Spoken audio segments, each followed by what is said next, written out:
Hello everyone, welcome to day 18 of my history class. और आज की क्लास में भी हम मॉडर्न इंडिया की हिस्ट्री को कंटिन्यू रखेंगे। तो आइए आज की क्लास को स्टार्ट करते हैं। तो आज का पहला question, who among the early nationalists carried on active propaganda in England to persuade the British to yield to their demands. आरंभिक राष्ट्रवादियों में से किसने इंग्लैंड में सक्रिय प्रचार प्रसार किया था ताकि अंग्रेजों को उनकी मांगों के लिए मनाया जा सके? तो वो थे अपने grand old man of India दादा भाई नेहरू। और इनके बारे में कल भी मैंने बताया था that he was the first Indian to be elected to the British House of Commons. Mahatma Gandhi was referred to as the father of the nation first by. Mahatma Gandhi को राष्ट्रपिता के रूप में सबसे पहले किसके द्वारा संदर्भित किया गया था? तो वो थे आपके सुभाष चंद्र बोस। इन्होंने किया था 1944 में सिंगापुर रेडियो के ब्रॉडकास्ट से। इन्होंने बोला था पहली बार महात्मा गांधी को father of the nation. Eight which place did general Wyndham suffer defeat at the hands of the rebel forces in 1857? 1857 में जनरल विंडहम को किस स्थान पर विद्रोही बलों के हाथों हार का सामना करना पड़ा था? तो वो करना पड़ा था कानपुर के पास। कानपुर को उस टाइम ये स्पेलिंग होती थी कानपुर। ठीक है, तो ये जो इसका जो सीज ऑफ कानपुर है ये बहुत ही की एपिसोड है इंडियन रेबिलियन जो 1857 का था उसमें। तो इसमें क्या था कि कंपनी फोर्सेस और कानपुर के जो सिविलियंस थे ये अनप्रिपेयर्ड थे कि ये इसके ऊपर कब्जा कर पाएंगे, ऐसा अटैक कर देंगे नाना साहिब और उनकी फोर्सेस। और इनकी अनप्रिपेयर्ड होने की वजह से क्या हुआ कि फिर ये लोग उनको अच्छे से इनको पछाड़ दिया जो ब्रिटिश फोर्सेस को, और कानपुर के ऊपर नाना साहिब और उनकी फोर्सेस ने कब्जा कर लिया। नाना साहिब की फोर्सेस को लीड कौन कर रहे थे? वो कर रहे थे तांटिया टोपे। तो ये भी आप याद रखिएगा। What was the main M of the home rule movement? Home rule आंदोलन का मुख्य लक्ष्य क्या था? तो होम रूल आंदोलन का मुख्य लक्ष्य था to attain self government within the British empire. British साम्राज्य के भीतर स्वराज्य प्राप्त करना। Option number A. ये जो इंडियन होम रूल मूवमेंट है ये किससे इंस्पायर्ड था? तो ये आयरिश होम रूल मूवमेंट से इंस्पायर्ड था और इसको फाउंड किया था एनी बेसेंट और बाल गंगाधर तिलक ने 1916 में। और 1921 के अंदर इसका नेम चेंज करके स्वराज्य सभा कर दिया गया था। The so called untouchable Mahars launched an autonomous movement from the 1920s under Dr. Ambedkar. Which of the following was not one of the demands? अस्पृश्य कथित तौर पे अस्पृश्य महारों ने 1920 के दशक में डॉक्टर B.R. अम्बेडकर के नेतृत्व में एक स्वायत्त आंदोलन की शुरुआत कर दी थी। निम्न में से कौन सी उनकी एक मांग नहीं थी? तो वो थी आपकी to be allowed to take the sacred thread, जनेऊ धारण करने की अनुमति। तो ये इनकी डिमांड नहीं थी। ये क्योंकि जो भी इस तरह के रिचुअल्स थे उनके तो ये ओपोज कर रहे थे, तो ये फिर इनकी डिमांड नहीं रही थी।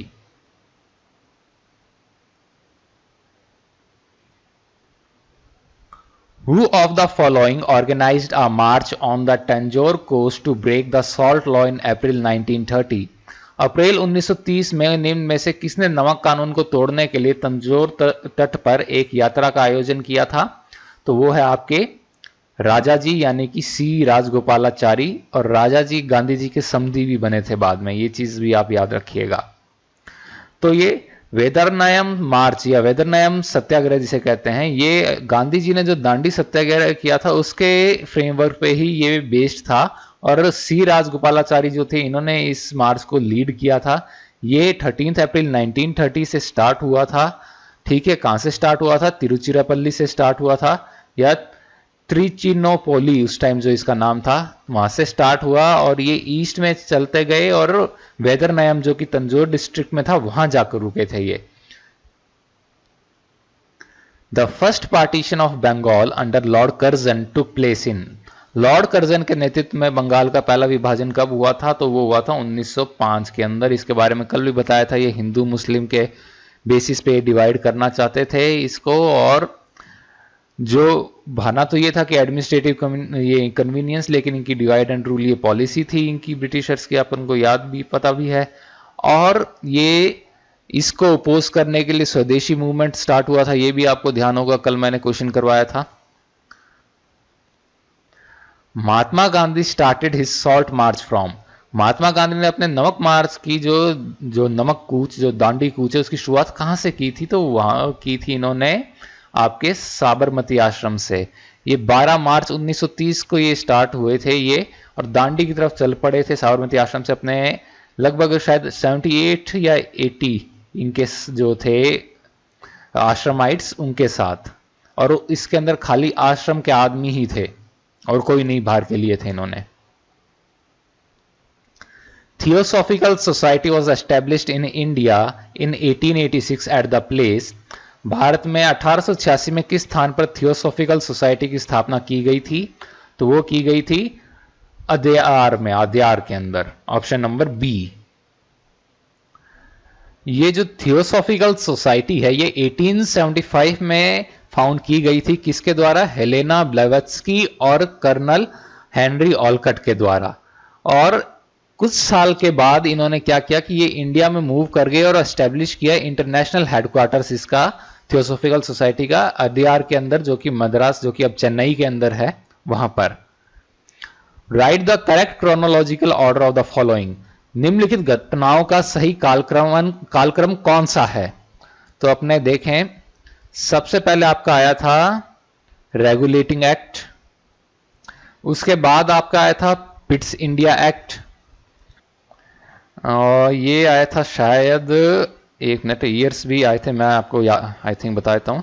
ये 1773, 1784 या 82 आई गेस ये आया था।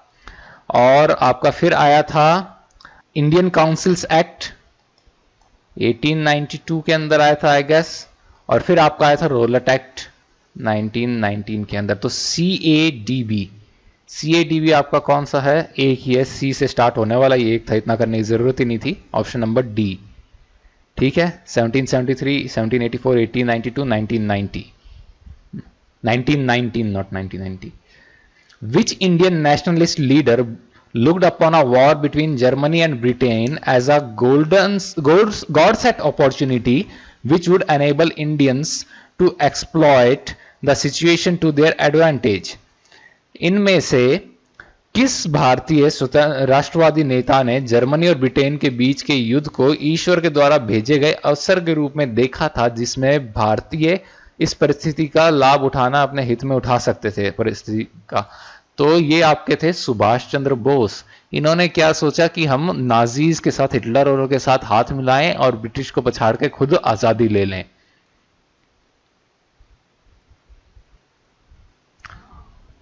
Who was the person behind conversion of East India Company from a trading company into a regional power? East India company को एक व्यापारिक कंपनी से एक क्षेत्रीय शक्ति के रूप में बदलने के पीछे किस व्यक्ति का हाथ था? तो वो था आपका रॉबर्ट क्लाइव का। ठीक है, रॉबर्ट क्लाइव के लीडरशिप के अंदर ही इन्होंने बैटल ऑफ प्लासी जीता था और सिराजुद्दौला को 1757 में हराया था। उसके बाद मुर्शिदाबाद के अंदर सिराजुद्दौला का असैसिनेशन हो गया, जिसके बाद की ब्रिटिश ने उनका एक रिप्लेसमेंट की तरह मीर जाफर को बैठा दिया और क्लाइव को गवर्नर बना दिया बंगाल का। Which one of the following suggested the reconstitution of the Viceroy's Executive Council in which all the portfolios including that of war members were to be held by the Indian leaders? निम्न में से किस में viceroy के कार्यकारी परिषद के पुनर्गठन की सिफारिश की गई थी, जिसमें युद्ध सदस्य सहित सभी विभागों को भारतीय नेताओं को देने की बात की गई थी? तो वो था आपका क्रिप्स प्रपोजल। ये क्रिप्स प्रपोजल आपका आया था 1942 के अंदर, और ये एक फेल्ड अटेम्प्ट था ब्रिटिश गवर्नमेंट का कि अपने इंडियंस का फुल सपोर्ट ले सके, कॉपरेशन ले सके इन वर्ल्ड वॉर सेकेंड। और इसको लीड किया था सर स्टैफोर्ड क्रिप्स ने, और गांधी जी ने इसके लिए कहा था a post dated cheque drawn on a failing bank. ये स्टेटमेंट आ जाता है आपका, ये एज इट इज स्टेटमेंट देगा, या तो ये पूछ लेगा ये स्टेटमेंट किसने दिया, या ये पूछ लेगा कि गांधी जी ने ये किसके संदर्भ में कहा था। तो ये दोनों क्वेश्चन बन सकते हैं। Who of these leaders was the founder of Satyashodhak Samaj? निम्न में से कौन सा नेता सत्यशोधक समाज का संस्थापक था? तो था नहीं, थे लगाओ यार, तो वो थे आपके महात्मा ज्योतिराव फूले। जो ये महात्मा ज्योतिराव फुले इन्होंने 1873 के अंदर सत्य शोधक समाज था उसका ये स्थापना की थी। इनका मिशन क्या था कि ये एजुकेशन और increased social rights and political access किनकी अंडर प्रिविलेज्ड जो ग्रुप्स थे, स्पेशली जो औरतें, शूद्र, दलित जो थे महाराष्ट्र में उनके, और जो इनकी वाइफ थी सावित्रीबाई फुले वो थी हेड वीमेन सेक्शन जो थे सोसाइटी की उनकी। और ये समाज जो सत्यशोधक समाज इसे डिसबैंड कर दिया गया था 1930s के अंडर, क्योंकि जो लीडर्स थे उन्होंने Indian national Congress party join कर ली थी अंडर महात्मा गांधी, क्योंकि गांधी जी ने अनटचेबिलिटी को एबॉलिश करना अपना प्राइम ऑब्जेक्टिव बनाया हुआ था। Which of the following statements about Mahatma Gandhi is correct in connection with India's independence? Bharat की स्वतंत्रता के संबंध में महात्मा गांधी के विषय में निम्न में से कौन सा कथन सही है? तो वो है आपका, देखें, he was the happiest man, नहीं, गांधी जी बहुत उदास थे। He was happy with the formation of Pakistan, नहीं, गांधी जी ने इसको एंड टाइम तक ओपोज किया था। गांधी जी और मौलाना आजाद दो ऐसे इंसान थे जिन्होंने कभी ये इंडिया का पार्टीशन एक्सेप्ट नहीं किया। गांधी जी ने यहां तक कि ये भी कह दिया था कि मेरे दो हिस्से कर दो इंडिया के दो हिस्से करने से पहले। He had full satisfaction about his achievements, वे अपनी उपलब्धियों को लेकर पूर्णतः संतुष्ट थे, नहीं, जैसा कि मैंने बताया पार्टीशन उन्हें नहीं पसंद आया था। तो आपका सही आंसर है he was a disillusioned man. वो बहुत ही मायूस हो चुके थे, क्यों? क्योंकि इंडिया का पार्टीशन हो गया था, वहां पे राइट्स हो गए थे। ये गांधी जी की ये ड्रीम थी कि ये एक यूनाइटेड इंडिया रहे, वो ड्रीम फुलफिल नहीं हो पाई थी और राइट्स हो रहे थे। तो गांधी जी के बारे में मैं आपको बता दूं, जब इंडिपेंडेंस थी तो गांधी जी बंगाल के अंदर थे और इंडिपेंडेंस को डे को उन्होंने पार्टीशन डे बोला था। गांधी जी इतने उदास थे। Where did Gandhi ji establish his first ashram? Gandhi जी ने अपना पहला आश्रम कहां स्थापित किया था? वर्धा के अंदर सेवाग्राम आश्रम स्थापित किया था, वो आपका किया था शायद 1936 के अंदर किया था। अहमदाबाद के अंदर जब यहाँ पे आए थे 1915 में तब किया था। स्टार्टिंग में ये साबरमती रिवर के पास में नहीं था, वो बाद में गए थे साबरमती रिवर में, पर किया अहमदाबाद में था। जो आपका सबसे पहला जो एस्टेब्लिश हुआ था वो था ट्रांसवाल के अंदर 1910 के अंदर, कल ही मैंने बताया था, टॉलस्टॉय फार्म। और ये पीटर मैरिट्सबर्ग जो है, यहाँ पे जो आपको ध्यान है, गांधी जी को ट्रेन से जो बाहर फेंका गया था वो यही स्टेशन था, पीटर मैरिट्सबर्ग। तो ट्रांसवाल जैसे मैंने बताया 1910, नाम क्या था आपका इनका?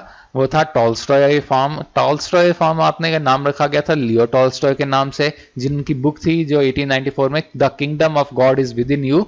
इस बुक ने गांधी जी को काफी इंस्पायर किया था। लियो टॉलस्टॉय की और कौन सी बुक प्रसिद्ध है? वो है आपकी war and peace. The Indian patriot who died in jail due to hunger strike was? वह भारतीय देशभक्त कौन थे जिनकी जेल में भूख हड़ताल के कारण मौत हो गई थी? तो वो थे आपके जतिन दास। जतिन दास को अरेस्ट किस चीज के लिए किया गया था? वो किया था लाहौर कॉन्स्पिरेसी केस के अंदर। कब अरेस्ट किया था? ये 14 जून 1929, और इन्होंने 63 डेज तक हंगर स्ट्राइक रखी जेल के अंदर और फिर उनकी डेथ हो गई थी।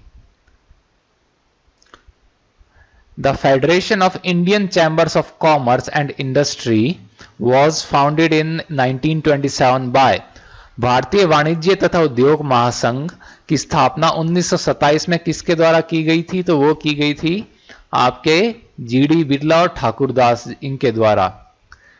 कब की थी ये? 1927 के अंदर घनश्याम दास बिरला और पुरुषोत्तम दास ठाकुरदास इन्होंने की थी। और ये अपना oldest and apex business organisation है इंडिया में। और किसने एडवाइस किया था? ये गांधी जी ने एडवाइस किया था फिक्की को फाउंड करने के। Madras was restored to the English by the French by, फ्रांसीसियों ने किसके द्वारा मद्रास को अंग्रेजों को लौटा दिया था? वो कौन सी आपकी ट्रीटी थी, कौन सी संधि थी? तो वो संधि थी आपकी पौंडीचेरी की संधि। तो आइए थोड़ा सा बाकी जो ये ट्रीटीज है इनके बारे में भी जान लेते हैं। ये जो 1748 की ट्रीटी ऑफ एक्स ले चैपेल थी, ये जिसे कि ट्रीटी ऑफ एचएन भी कहते हैं, ये इसने क्या वॉर एंड किया था? ये किया था ऑस्ट्रियन सक्सेशन के वॉर को एंड किया था। और ट्रीटी ऑफ सलबाई जो थी ये 1782 के अंदर साइन की गई थी मराठा एम्पायर और ब्रिटिश ईस्ट इंडिया कंपनी के बीच में। और ये काफी लंबे नेगोशिएशन के बाद इसका आउटकम था ये आया था, और इसने मार्क किया था end of first Anglo Maratha war. और ट्रीटी ऑफ मैंगलोर जो थी ये साइन की गई थी टीपू सुल्तान और ब्रिटिश ईस्ट इंडिया कंपनी के बीच में 1784 में, और इससे एंड हुआ था आपका सेकंड एंग्लो मैसूर वॉर। या एंग्लो मराठा वॉर एंड हुआ था या एंग्लो मैसूर वॉर एंड हुआ था। Due to commercial rivalry the Dutch indulged in the massacre of Englishman at. वाणिज्यिक प्रतिद्वंद्विता के कारण डचों ने कहां में अंग्रेजों का नरसंहार किया था? तो वो किया था अम्बोयोना में। अम्बोयोना ये आपके है इंडोनेशिया के अंदर। तो वहां पे 20 लोगों को इन्होंने मारा था डच ने, जिसमें कि 10 थे इंग्लिश ईस्ट इंडिया कंपनी के और पोर्चुगीज ट्रेडर्स और जापानीज ट्रेडर्स। तो इनको मारा गया था डचों के द्वारा on accusations of treason. Next question देखें। गोपाल कृष्ण गोखले फाउंडेड। गोपाल कृष्ण गोखले ने किसकी स्थापना की थी? तो वो की थी इन्होंने सर्वेंट्स ऑफ इंडिया सोसाइटी की, वो की थी 1905 के अंदर। और ये जो famine relief, union organization, cooperatives, upliftment of tribals and depressed, इन कामों में जो ये सोसाइटी थी इसने काफी अच्छा काम किया था। जब गांधी जी आए थे तो गोखले जी ने गांधी जी को भी इसके काम में लगा लिया था एक बार। वो जब गोपाल कृष्ण गोखले के 1915 में डेथ हुई तो गांधी जी थोड़े इंडिपेंडेंट हुए, अपने इंडिपेंडेंटली काम करने लगे, तो गांधी जी की ग्रोथ हुई थी as a leader in India. Mister Philip Spratt an Englishman was tried in the. अंग्रेज श्री फिलिप स्प्रैट का मुकदमा किस चीज के लिए चला था? कौन सी कॉन्स्पिरेसी केस के लिए? तो वो था आपका मेरठ कॉन्स्पिरेसी केस। ये मेरठ कॉन्स्पिरेसी केस ये 1929 के अंदर स्टार्ट हुआ था और 1933 के अंदर ये केस ये पूरा इन्होंने कंक्लूड कर दिया था ब्रिटिशर्स ने। और ये काफी कंट्रोवर्शियल कोर्ट केस रहा था। इसके अंदर कई सारे ट्रेड यूनियनिस्ट्स, जिसमें कि 3 इंग्लिशमैन भी थे, उन्हें अरेस्ट किया था for organising an Indian railway strike. तो इसके अंदर 27 लेफ्टिस्ट ट्रेड यूनियन लीडर्स को इन्होंने कन्विक्ट किया था under a false lawsuit. When did Mahatma Gandhi rename the untouchables as Harijans, the so-called untouchables at Harijans? महात्मा गांधी ने कथित तथित ये अस्पृश्य लोगों को हरिजन नाम कब दिया था? ये दिया था 1933 के अंदर, और मेरे ख्याल से 1933 में इन्होंने अपना अखबार चलाया था हरिजन। 1933 के अंदर ही ये गए थे ऑल इंडिया टूर के अंदर अगेंस्ट अनटचेबिलिटी। अनटचेबिलिटी जो था और ये डिस्क्रिमिनेशन, इसके अगेंस्ट इन्होंने पूरे इंडिया का टूर किया था 1933 के अंदर। 1934 तक वो चला था और इस टूर के अंदर 1934 के अंदर पुणे में गांधी जी के ऊपर बॉम्ब से अटैक भी हो गया था। तो ये गांधी जी का काफी सिग्निफिकेंट रोल रहा था to abolish untouchability in India. Which one of the following acts of British India strengthened the Viceroy's authority over his executive council by substituting portfolio or departmental system for corporate functioning? British Bharat के निम्नलिखित अधिनियम में से किसने corporate कामकाज के लिए portfolio या विभागीय प्रणाली को प्रतिस्थापित करके अपनी कार्यकारी परिषद पर वायसराय के अधिकार को मजबूत किया था? तो वो था आपका option number B, Indian council act 1861। तो ये इंडियन काउंसिल एक्ट 1861 ये एक एक्ट था पार्लियामेंट ऑफ यूनाइटेड किंगडम जिसने कि पास किया था, जिससे कि ट्रांसफॉर्म हो गया था इंडिया का एग्जीक्यूटिव काउंसिल और इसे एज अ कैबिनेट जिसमें कि पोर्टफोलियो सिस्टम हो उसके द्वारा ये रन किया जाए। उस टाइम जब वायसरॉय थे वो थे आपके कैनिंग। और गौर कीजिए मैंने यहाँ पे टर्म यूज लिया है वायसरॉय क्योंकि ये 1861 में आया था। आपको ध्यान होगा 1857 के रेविलियन के बाद वायसरॉय की गवर्नर जनरल की पदवी खत्म करके वायसरॉय की पदवी इन्होंने स्टार्ट कर दी थी। Who among the following leaders did not believe in the drain theory of दादा भाई नौरोजी? निम्न में से किस नेता ने दादा भाई नौरोजी के धन निकासी सिद्धांत पर विश्वास नहीं किया था? तो वो थे आपके सर सैयद अहमद खान। और ये ड्रेन थ्योरी दादा भाई नौरोजी ने दी थी कि जो ब्रिटिश है ये वेल्थ ड्रेन करके इंडिया से वहां ब्रिटेन में लेके जा रहे हैं। ये इन्होंने अपनी book poverty and the un British rule of India इसके अंदर लिखा था। और सर सैयद अहमद खान इन्होंने इस थ्योरी में विश्वास नहीं किया था। विच of the following leaders was kept captive in Robben Island, the famous World Heritage Site of UNESCO? निम्नलिखित में से किस नेता को बंदी बनाकर प्रसिद्ध यूनेस्को विश्व धरोहर स्थल रॉबेन आइलैंड में रखा गया था? तो वो थे आपके नेल्सन मंडेला। और ये रॉबिन आइलैंड को वर्ल्ड हेरिटेज साइट 1999 के अंदर डिक्लेयर कर दिया गया था। और रॉबिन आइलैंड के अंदर ये बैनिश और एग्जाइल करते रहे लोगों को, ये 400 सालों तक ये काम चलता रहा था। 18th century freedom fighter Veer Pandya Kattabomman was from which present state. 18वीं सदी के स्वतंत्रता सेनानी वीर पांड्या कट्टाबोमन किस वर्तमान राज्य से थे? तो वो थे आपके ऑप्शन नंबर बी, तमिलनाडु से। वीर पांडे कोट्टाबामन या गेटीबोमू जो थे 18th सेंचुरी पलायकर या चीफटियन थे। कहां से? ये तमिलनाडु से थे, प्रचालन कुरीची से। ठीक है, इन्होंने ब्रिटिश सोवरेनिटी एक्सेप्ट करने से मना कर दिया और ब्रिटिश के अगेंस्ट इन्होंने युद्ध छेड़ दिया था।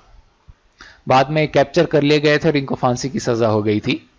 Who returned his knighthood title after the Jallianwala Bagh massacre. Jallianwala Bagh जो नरसंहार के बाद किसने अपने नाइटहुड की उपाधि लौटा दी थी? तो वो थे आपके Rabindranath Tagore.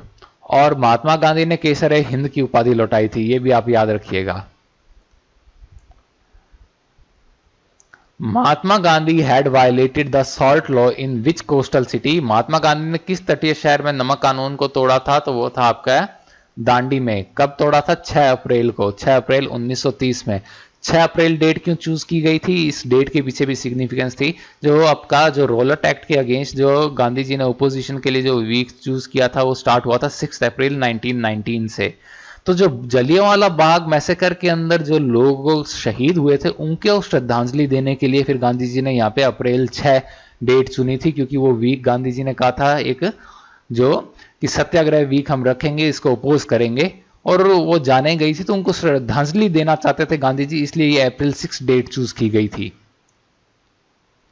Members of which national association were led by Chandrashekhar Azad and Bhagat Singh. किस राष्ट्रीय संगठन के सदस्यों का नेतृत्व चंद्रशेखर आजाद और भगत सिंह के द्वारा किया गया था? तो वो था आपके हिंदुस्तान सोशलिस्ट रिपब्लिक एसोसिएशन। तो ये HSRA, इसको पहले हिंदुस्तान रिपब्लिक एसोसिएशन कहते थे, अब इसको 1928 के अंदर ये स्टैब्लिश किया गया था HSRA को। किस किस के द्वारा? चंद्रशेखर आजाद, भगत सिंह, सुखदेव और Ramprasad Bismil. Who had started the self respect movement? आत्मसम्मान आंदोलन की शुरुआत किसने की थी? तो वो थे आपके ईवी रामास्वामी नायकर। ठीक है, ईवी रामास्वामी नायकर को अपने पेरियार नाम से भी जानते हैं। तो इन्होंने सेल्फ रेस्पेक्ट मूवमेंट स्टार्ट किया था और द्रविडियन कजागम जो था, द्रविडर कजागम, इसको स्टार्ट किया था। ये द्रविडियन मूवमेंट था यहाँ पे, जो कि ये अनटचेबिलिटी और ये सारा जो होता था, तो इसके अगेंस्ट इन्होंने ये मूवमेंट छेड़ा था। The Dandi March took place in the rain of which viceroy. किस वायसरॉय के शासनकाल के दौरान दांडी यात्रा हुई थी? तो वो थे आपके Lord Irwin. Who introduced Ryotwari system in India. Bharat में रैतवाड़ी प्रणाली किसने शुरू की थी? तो वो शुरू की थी आपके अलेक्जेंडर रीड और थॉमस मुनरो ने। और अलेक्जेंडर रीड और थॉमस मुनरो ने ये स्टार्ट किया था मद्रास के अंदर सबसे पहले, जो कि अब चेन्नई जिसको कि हम जानते हैं। और उस टाइम आपके गवर्नर जनरल बंगाल के कौन थे? वो थे आपके वैरन हेस्टिंग। ठीक है। Which freedom fighter had established Indian National Army to free India from the British rule. किस स्वतंत्रता सेनानी ने भारत को ब्रिटिश शासन से मुक्त करने के लिए आजाद हिंद फौज की स्थापना की थी? अब इसमें रास बिहारी बोस तो है नहीं, तो आपको सुभाष चंद्र बोस के साथ जाना पड़ेगा। तो ये जो इंडियन नेशनल आर्मी, तो ये रास बिहारी बोस ने ये फाउंड की थी, लेकिन जो इनिशियल जो आर्मी थी वो एक बार के लिए फिर ये डिसबैंड हो गई थी। बाद में फिर ये इसकी कमांडरशिप ये हैंड ओवर कर दी रास बिहारी बोस ने सुभाष चंद्र बोस को। तो सुभाष चंद्र बोस ने इसको रिवाइव किया। कब किया? 1943 के अंदर। In which national movement did Mahatma Gandhi give the slogan do or die. Mahatma Gandhi ने करो या मरो का नारा किस राष्ट्रीय आंदोलन के दौरान दिया था? तो वो आपका दिया था क्विट इंडिया मूवमेंट के दौरान। क्विट इंडिया मूवमेंट 8 अगस्त की ये 1942 को इन्होंने नारा दिया था। क्विट इंडिया मूवमेंट स्टार्ट हुआ था 9 अगस्त से, आपको ध्यान होगा। What was the real name of sister Nivedita? तो सिस्टर निवेदिता का असली नाम था मार्गरेट एलिजाबेथ नोबेल। और ये मेडेलिन स्लेड किसका नाम था? वो था आपका मीराबेन का। ये गांधी जी की एडॉप्टेड डॉटर थी मीराबेन। तो ये सिस्टर निवेदिता ये आयरलैंड से थी और ये स्वामी विवेकानंद जो थे उनकी ये फॉलोवर थी, उनकी ये डिसाइपल थी। When was the Home Rule League started by बाल गंगाधर तिलक? जो बाल गंगाधर तिलक ने होम रूल लीग कब शुरू की थी? तो वो शुरू की थी इन्होंने 1916 के अंदर।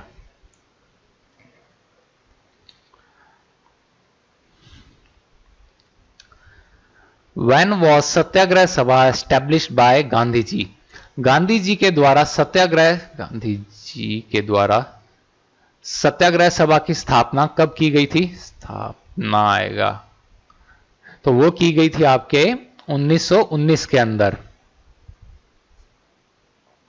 जो ये एंटी रोलट सत्याग्रह मूवमेंट था ये गांधी जी ने स्टार्ट किया था। आपको ध्यान है रोलट एक्ट के अगेंस्ट मैंने आपको बताया था। तो ये एंटी रोलट सत्याग्रह जो स्टार्ट किया था उसके बाद फिर इन्होंने 24 फरवरी 1990 में ये बॉम्बे के अंदर ये सत्याग्रह सभा ये स्टार्ट कर दी थी। Who among the following famous personalities is known for the Bhoodan and Sarvodaya movements?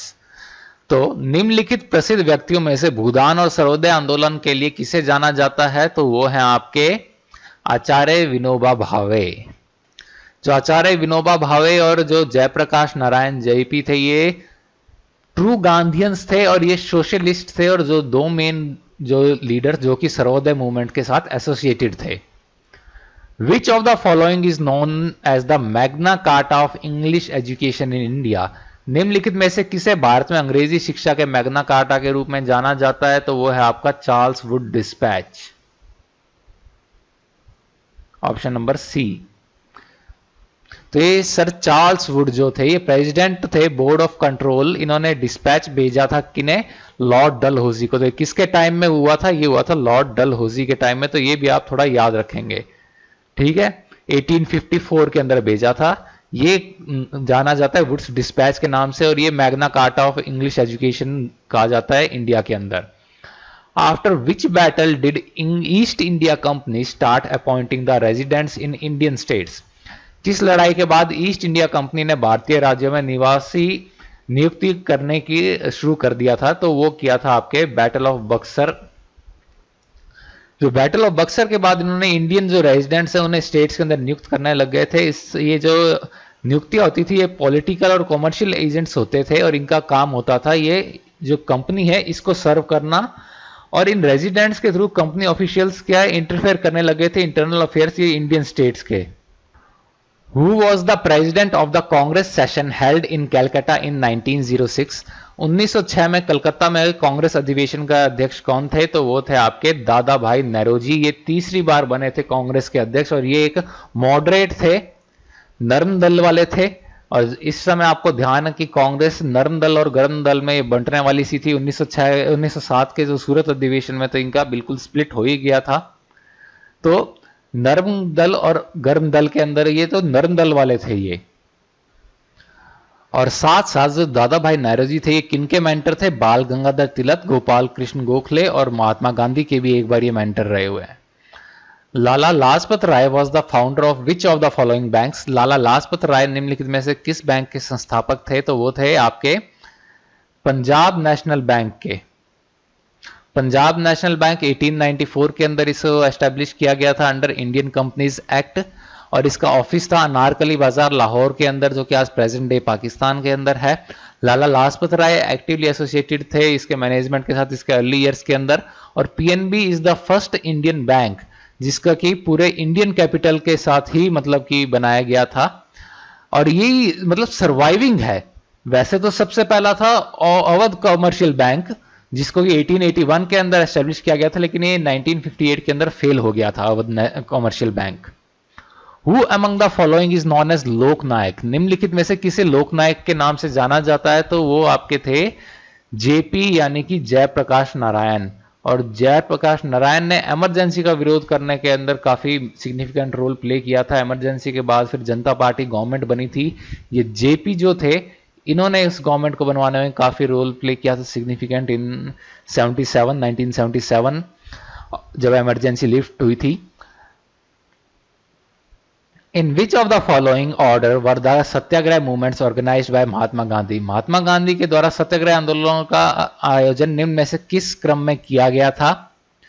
तो आपका ये ऑर्डर रहा है, सबसे पहले आपका हुआ था चंपारण, ठीक है, फिर आपका हुआ था खेड़ा। चंपारण आपको ध्यान है 1917, खेड़ा 1918, रॉलेट 1919 और दांडी 1930। तो ये ऑप्शन आपका सही है, option number C. Which act allowed the British government to increase political activity and detain political prisoners without trial for 2 years? किस अधिनियम ने ब्रिटिश सरकार को राजनीतिक गतिविधियों को बढ़ावा और 2 साल तक बिना किसी मुकदमे के राजनीतिक बंदियों को हिरासत में रखने की अनुमति दी थी? तो वो था आपका रॉलेट एक्ट 1919 का, ठीक है। और जैसा मैंने बताया था 6 अप्रैल को नेशन वाइड सत्याग्रह रॉलेट एक्ट के अगेंस्ट इन्होंने गांधी जी ने लॉन्च किया था। ये 1 वीक चला था सत्याग्रह का। Which of the following newspapers was not launched by Lala Lajpat Rai? निम्न में से किस समाचार पत्र की शुरुआत लाला लाजपत राय द्वारा नहीं की गई थी? तो वो है आपका young India, option number B. अब कहा जाता है यंग इंडिया की गांधी जी ने स्टार्ट किया था, लेकिन गांधी जी ने स्टार्ट नहीं किया था, बाद में इसके एडिटर बने थे यंग इंडिया और नवजीवन के। गांधी जी ने जो स्टार्ट किया था वो था गांधी जी का हरिजन, ठीक है, जो न्यूज़पेपर गांधी जी ने स्टार्ट किया था। इंटरेस्टिंगली यंग इंडिया नाम से लाला लाजपत राय उन्होंने बुक लिखी हुई है। Under which governor general did Britishers adopt policy of paramountcy? किस गवर्नर जनरल के नेतृत्व में अंग्रेजों ने सर्वोपरिता की नीति अपनाई थी? तो वो थे आपके option number D, Lord Warren Hastings, ठीक है। जो गवर्नर जनरल थे लॉर्ड वॉरेन हेस्टिंग, इसने इनके अंडर इन्होंने ये अपनाई थी 1813 के अंदर पॉलिसी ऑफ पैरामाउंसी, ठीक है। तो इसके अंदर ये क्लेम किया गया था कि जो कंपनी है ईस्ट इंडिया कंपनी, इसकी अथॉरिटी है, ये जो सबसे सुप्रीम है, इसलिए इसकी पावर जो इंडियन स्टेट्स की पावर से बड़ी है। After acquittal of Shri Aurobindo Ghosh from jail in 1909 he launched 2 weekly journals. वो कौन से हैं? 1909 में जो अरबिंदो घोष जो थे उन्होंने रिहा होने के बाद 2 साप्ताहिक समाचार पत्रों की शुरुआत की थी। वो कौन से थे? तो वो आपके साप्ताहिक पत्र थे कर्मयोगिन और धर्म, ठीक है। कर्मयोगिन आपका इंग्लिश में था और धर्म आपका बंगाली में था। और आपको पता होगा इनके साथ एक फेमस प्लेस एसोसिएटेड है, वो है Auroville. Ilbert bill, a controversial measure proposed in 1833 by 1883 में इल्बर्ट बिल किसके द्वारा प्रस्तावित किया गया था? तो वो थे आपके लॉर्ड रिपन। जो ये इल्बर्ट बिल था, इसमें ये जो था वायसरॉय जो अपने लॉर्ड रिपन थे उनके द्वारा ये प्रेजेंट किया, इंट्रोड्यूस किया गया था। और इस एक्ट के अकॉर्डिंग इंडियन जजेस जो थे यूरोपियंस को भी ट्राई कर सकते थे, इनका भी ट्रायल कर सकते थे, ठीक है। तो इसी के साथ आपके 50 क्वेश्चंस आज खत्म हो गए। आई होप आपको काफी कुछ सीखने को मिला होगा आज की क्लास में। नेक्स्ट क्लास में भी हम मॉडर्न इंडिया की हिस्ट्री को ही कंटिन्यू रखेंगे। Thank you.